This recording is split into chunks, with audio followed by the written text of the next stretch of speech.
There was a turning point, and without being partisan about it, in the last American election campaign that really stuck out for me.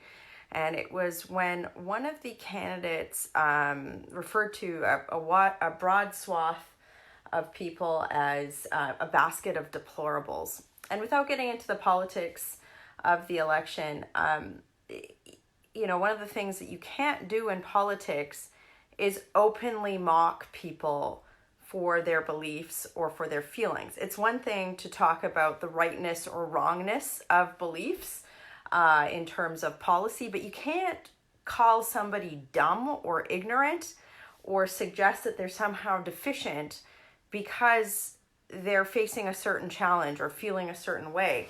It's incumbent upon us as politicians to sort that out. And I can't help but feeling that there's a little bit of this going on in Canada right now when as it pertains to what's happening in my province of Alberta. I've seen a lot of columns, particularly from people who I'm not sure have ever even visited the province, comments on social media, emails into my office of one of a few things.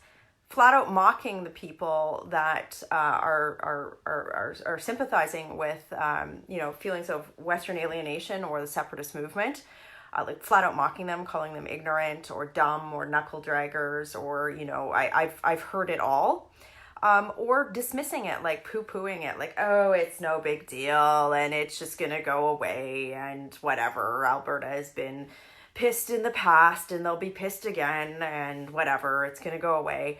Or even worse than that, a combination of the two, sort of saying like, well, you deserve it, Alberta. So I want to talk to you tonight about, if there's somebody who you've talked to who has made a comment like this to you, I want you to share this video. So why shouldn't we do this? First of all, this is not something that's small. It's not something that is going away. The feelings that I just described are real in Alberta, and I don't think that they've been felt in this way or this widespread in ever. And if you think that this is somehow the people that are feeling this are that look a certain way, or are just the people at a certain set of rallies, you would be very mistaken on that. This is a sentiment that goes across political stripe. It goes across ethnicities, it goes across demographics, it goes across religious beliefs, it goes across everything. And this is because everybody in Alberta has been touched by the economic downturn. This is about new Canadians who came to the country as chemical engineers who have been out of work for the last 3 years, as much as it is about the rig hand in rural northern Alberta.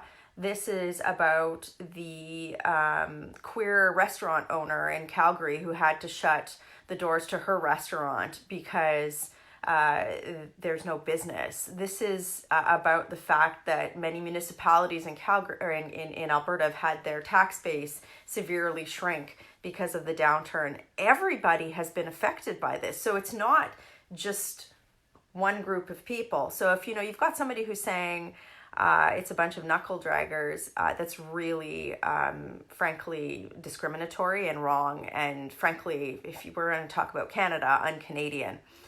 The second component is that I think there's a lot of people in my province who are feeling this way because they feel like the rest of Canada is frankly quite hypocritical on the issue of climate change. So let's talk about climate change. If we're going to solve the problem of climate change, we have to reduce greenhouse gas emissions. So you have to put yourself in the shoes of a resident of Alberta who listened to somebody in downtown Toronto who works for the government, and not saying there's anything wrong with working for the government, but isn't managing to profit and loss, doesn't have to make payroll, who is sipping on some sort of a kale smoothie that has all of its component parts shipped in from California using fossil fuels, while driving on roads paid for by the equalization program, of which Alberta is the biggest net contributor to. and people just go, okay, well, you want us, you don't want me to have a job, but you don't want to do anything about this. You're kind of being a hypocrite, right? And so if you've got somebody who's dismissing this and then saying that we're a bunch of knuckle draggers because we're feeling alienated, while they're being hypocrites on the issue of climate change, like that is there's a national unity crisis, folks, and that's been precipitated by Justin Trudeau. Certainly the leader of the Bloc Québécois. I'm sure Justin Trudeau celebrated when he gave his very ignorant and deeply hypocritical remarks last week, talking about how the fact that he didn't want to work with Alberta because, it's a petro state. Well, hey, you know what? Don't take any equalization money then, buddy. Great. But I mean, if you're listening to this and you're saying, like, well, Michelle, Alberta has to do more. Well, what about you? I mean, if you're a pensioner and you're drawing pensions, and your pension was derived from investments in companies that abroad, like that are in China. I mean, China's kind of a high carbon jurisdiction. Are you going to stop taking those payments?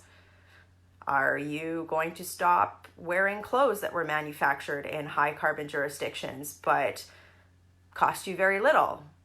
Are you going to stop eating products that were shipped in using fossil fuels? Are you going to stop heating your home? Are you going to start paying, a million times more to heat your home? Why is it my province that has to pay for the cost of all of this? Why? I don't get it. It should be all of our job, right? And here's the thing. My province produces energy that is done in an environmentally responsible way. So if you're watching this and you've filled up your car with a tank of gas that didn't originate in Alberta and originated in Saudi Arabia or Venezuela, you're not really doing much to help the cause either.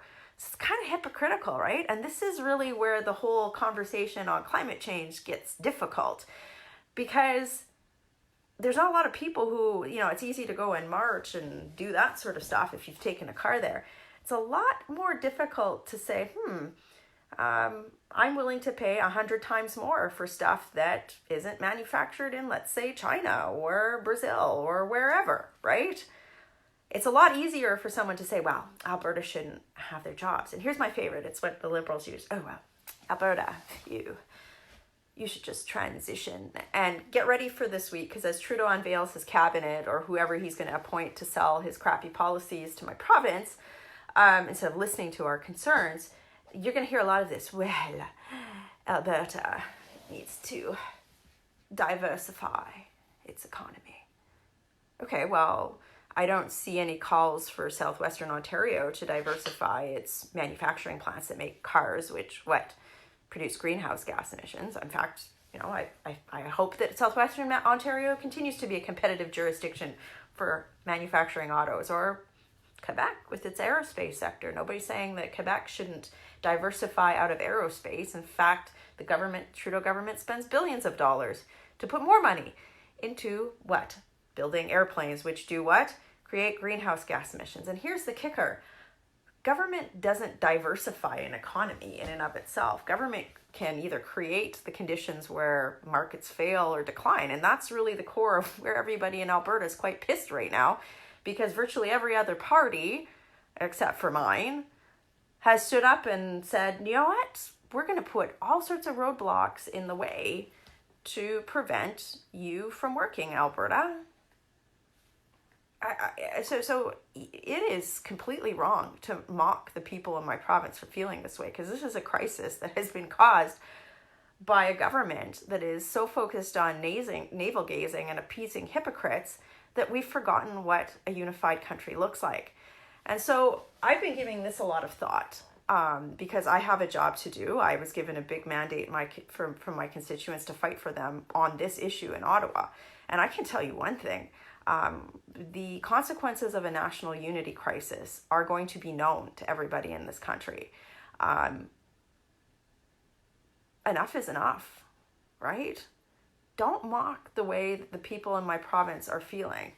Mock people at your own peril. That is not how we solve problems in this country. And Justin Trudeau, appointing somebody to, come to our province and pay lip service to the challenges that we're facing without giving any sort of you know, any sort of indication that you're going to scrap the policies that you created that put us in this place is not going to cut it either.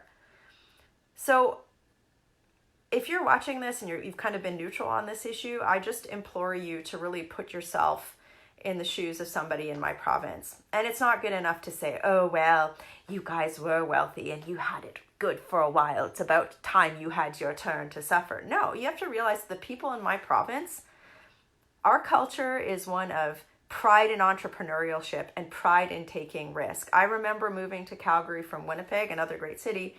But for me, when I first moved to Calgary, the big thing that I felt was that taking risk and investing in business was a badge of honor. If you failed, so what? You were trying to create jobs and growth. What has happened in my province is that Justin Trudeau has taken away a significant vehicle for people to take that risk and grow jobs. And there's an anger at removing that opportunity, especially given the hypocrisy that surrounds this discussion. And that's got to stop. So don't mock my province. Don't mock the people of it. The people that are feeling this way are diverse and from every walk of life. You might be trying to paint what this looks like in one way or another, but that's not the case. So as Parliament sits next week and as Justin Trudeau is laying out his cabinet, that's where my headspace is at. And that's where there's the headspace is at of a lot of other Albertans. And we are going to fight this because, hey, it's the right thing to do. Working hard for you. Have a great day.